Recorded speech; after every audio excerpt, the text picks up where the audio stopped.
మీ business ను develop చేసుకోవాలి అనుకుంటున్నారా? మీ పరపతిని పెంచుకోవాలి అనుకుంటున్నారా? అయితే ఓకే టీవీ ద్వారా L band, aston band ad, scrolling ad, ad with voice overs, logo bug, video ads ద్వారా మీ యాడ్స్ ను పబ్లిష్ చేసుకోండి.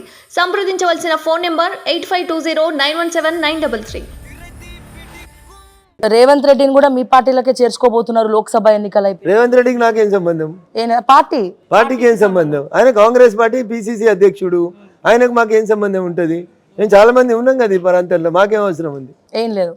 అయితే ఈ రోజు ప్రధాన పత్రికలో శభాష్ రేవంత్ అని చెప్పి ఏఐసిసి నాయకులు, అంటే బీజేపీకి నువ్వే సరైన మొగాడువనో లేకపోతే సంవాట్ ఒక పెద్ద ప్రచారం చేశారు. అందరు మెచ్చుకుంటున్నారంట, రేవంత్ ఒక్కడే అందరికి సమాధానం చెప్పగలుగుతున్నాడని చెప్పి. సో ఈ వ్యాఖ్యలపైన మీరు ఏమంటారు? వెనకటికి చంద్రశేఖరరావు కూడా గిట్లే ఉంటుండే. అధికారంలో ఉన్నప్పుడు పోలీసోడు భయపడతాడు, పేపర్ వాడు భయపడతాడు, ఏం హెడ్డింగ్ పెట్టమంటే అది పెడతారు, ఏం రాయమంటే అది రాస్తారు. దీన్ని ఏమంటారు అంటే తెలుగులో వాపుని చూసి బల్బు అనుకుంటారు. అట్లా మరి రేవంత్ రెడ్డి మొగోడు అయితే మీ భాషలో, మరి రాహుల్ గాంధీ ఏందో నాకు తెలియదు. మరి ఇట్లా అన్నట్టు నేనంటే మంచిగా ఉండదు. మరి వాళ్ళ పార్టీలకే వాళ్ళ నాయకుని మీద విశ్వాసం లేకపోతే ఏఐసిసి వచ్చి రేవంత్ని మెచ్చుకుందంటే మరి ఏఐసిసి ఎందుకు వాళ్ళందరూ రాజీనామా చేయమనూరి, రేవంత్ రెడ్డిని కొంచెం కూడా కరిగే జాగాలో కూర్చోబెట్టుకోమనూరి. మాకేముంటుంది తల్లి? వాళ్ళ పార్టీ వాళ్ళ ఇష్టం, వాళ్ళ కష్టం, అనుభవించుకోమని చెప్పుర్రి. కాంగ్రెస్ పార్టీ 6 గ్యారంటీలతో ముందుకు వచ్చింది, మీరేమో మోడీ గ్యారంటీ అంటున్నారు. అసలు మోడీ గ్యారంటీ ఏంటి? క్లారిటీ లేదు తెలంగాణ ప్రజలకి. పార్టీ హామీలు మాత్రమే ఇస్తుంది, కాంగ్రెస్ పార్టీ ఏం గ్యారంటీ ఇయ్యేది. కాంగ్రెస్ పార్టీ ఎంత అవగాహన రాహిత్యంగా పనిచేస్తుందో ఒక లైన్లో చెప్తా. 2014 ఆంధ్రప్రదేశ్ తెలంగాణ పునర్వ్యవస్థీకరణ విభజించినప్పుడు ఆంధ్రప్రదేశ్ విభజన చట్టం 2014 తెచ్చిర్రు. ఎవరైనా పార్లమెంట్లో చట్టం పాస్ చేస్తే దాంట్లో హామీలను రాస్తారా? ఇస్తే చట్టం ఇచ్చేయాలి. బిహెచ్ఎల్ని గవర్నమెంట్ అండర్టేకింగ్ చేస్తుంది అని చెప్పాలి. బిహెచ్ఎల్ని కాపాడుతామని హామీ ఇస్తున్నాం, అది చట్టం ఎట్లయితుంది? బయ్యారంలో స్టీల్ ఫ్యాక్టరీ అవకాశం ఉంటే పెట్టాలి, కాజీపేటలో కోచ్ ఫ్యాక్టరీ అవకాశం ఉంటే పరిశీలించి పెడతాం. ఇవి హామీలు. రేవంత్ రెడ్డి చెప్పిండు కదా, చెల్లెళ్ళందరికీ మహాలక్ష్మి పథకం ఇస్తారు 2500, అగో అది హామీ. అధికారంలోకి వచ్చి 6 నెలలు ఆయలే, ఆయన ఇచ్చింది ఏంటంటే గాడిద గుడ్డు. ఓకేనా తల్లి? గాడిద గుడ్డు ఆయన పట్టుకొని తిరుగుతున్నాడు. అదే అందుకని ఆయన ఇచ్చింది ఆయన చెప్పుకుంటున్నాడు తల్లి. గాడిద గుడ్డు కూడా పెట్టదని వెనకాల రాసి ఇచ్చిన తెలియకపోతే నేనేం చేయాలి? అంటే తెలంగాణకి మోడీ గాడిద గుడ్డు తప్ప ఏమి లేదు. అందుకని నేను చెప్పనియరా తల్లి 2 నిమిషాలు? 2,500 మహాలక్ష్మి పథకం ఇస్తా అన్నాడు, ఇచ్చిండా? మరి గాడిద గుడ్డు ఇచ్చిండా? ఆయన ఆలోచించుకోవాలి. పింఛన్ కేసీఆర్ 2,000 ఇస్తుండు, నన్ను చూడు మంచిగా ఎర్రగా బుర్రగా 4,000 ఇస్తా అన్నాడు. ముసలవ్వకిత్త ముసలాయనకిత్త ఇద్దరికి ఇస్తా అన్నాడు, 4,000 రాలేదు. మరి ఇప్పుడు కూడా పెద్ద గాడిద గుడ్డే కదా. రెండోది పోయింది. మూడోది ఏమన్నాడు? కేసీఆర్ ఉంటే 5,000 రైతు బంధు, కేసీఆర్ పోతే 15,000 రైతు బంధు అన్నాడు. కేసీఆర్ని పంపించిర్రు. ఆ 5,000 కూడా దిక్కులేదు ఇవ్వాలడికి, 15,000 వేరే. ఇది కూడా మూడోది కూడా గాడిద గుడ్డే. ఇక 4వది, నవంబర్లో ఎలక్షన్ల కంటే ముందు మీడియా ముందుకు వచ్చి చెప్పిండు, ప్రెస్ మీట్ పెట్టి, రైతులు ₹1,00,000 లోన్ కట్టేస్తురు, కట్టకుర్రి, 1,00,000 ఉండగా ఇంకో 1,00,000 తెచ్చుకోర్రి.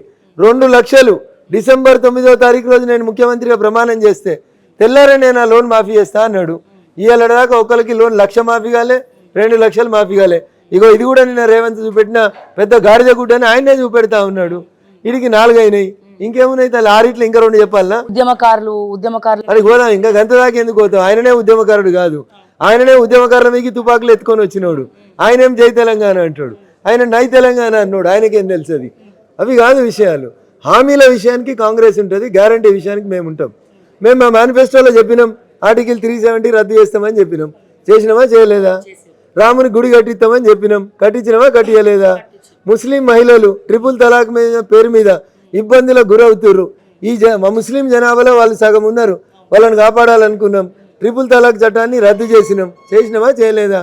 చెప్పినాయని ఎత్తున్నామా చేస్తలేమా? అన్ని కడుపు నిండవు కదా అంటారు కదా, మీరు చేసినవన్నీ కూడా కడుపు నిండుతాయి ఆ పేద ప్రజలకి. కరోనా వస్తే పైసలు ఉన్న వాళ్ళంతా పోయి మనిషికి ₹1,00,000 ఇచ్చి టీకాలు ఇచ్చుకొని బతికిర్రు.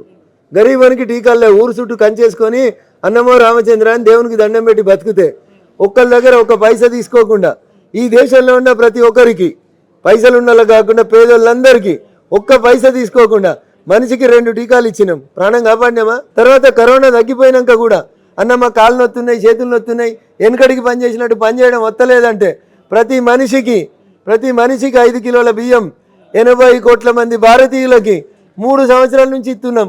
ఇంత ఎల్లిపాయ కారమో తొక్క వేసుకొనైనా తిని తల్లి బతుకొని ఇస్తా ఉన్నాం. 80 కోట్ల మందికి భారత ప్రభుత్వం ఇస్తున్న చౌక బియ్యం ధర ఏదైతుందో అది లెక్క పెడితే మొత్తం అమెరికా జనాభాకి 20 ఏళ్ళకి ఇచ్చేటువంటి సంపాదనని ఈరోజు నరేంద్ర మోడీ గారి దేశంలో ఉన్న పేద ప్రజలకు మంచిండు. కన్నుండి చూడాలని కబోదులకి ఏం చెప్పలేము. లైలాను చూడాలంటే మజ్ను కళ్ళతో చూడాలి. ఇప్పుడు మీరు లైలాల్ గారు మజ్నూలు గారు, మీకు ఎంతసేపు మోడీ గారిని బదనాం చేయాలనే కోపం తప్ప మీకు ఇంకొకటి ఉండదు. అట్లాంటప్పుడు మోడీ గారు ఎన్ని చేసినా మీకు మంచిగా అనిపించేది. పొద్దుగా లేస్తే సూర్యుడు వచ్చే కంటే ముందు చెంబట్టుకొని చెరువు కట్టుకు పోవాలంటే ఆడపిల్లలకి ఇజ్జత్ మానం పోతుందని, పొద్దున్న లేస్తే టాయిలెట్లు కట్టియాలనే ఆలోచన కేంబ్రిడ్జ్లో చదివిన మన్మోహన్ సింగ్ రాలే, ఆక్స్ఫర్డ్లో చదివిన చిదంబరంకు రాలే, విదేశాలలో పుట్టి వచ్చిన సోనియమ్మకు రాలేదు. ఆలోచించింది మేము, చేసింది మేము. మేము చెప్పింది చేస్తాం కాబట్టి మోడీ గారు ఏమైనా చెప్తే గ్యారంటీ అని చెప్తారు, కాంగ్రెస్ ఏమైనా చెప్తే కృష్ణార్పణం అది హామీ అని చెప్తారు.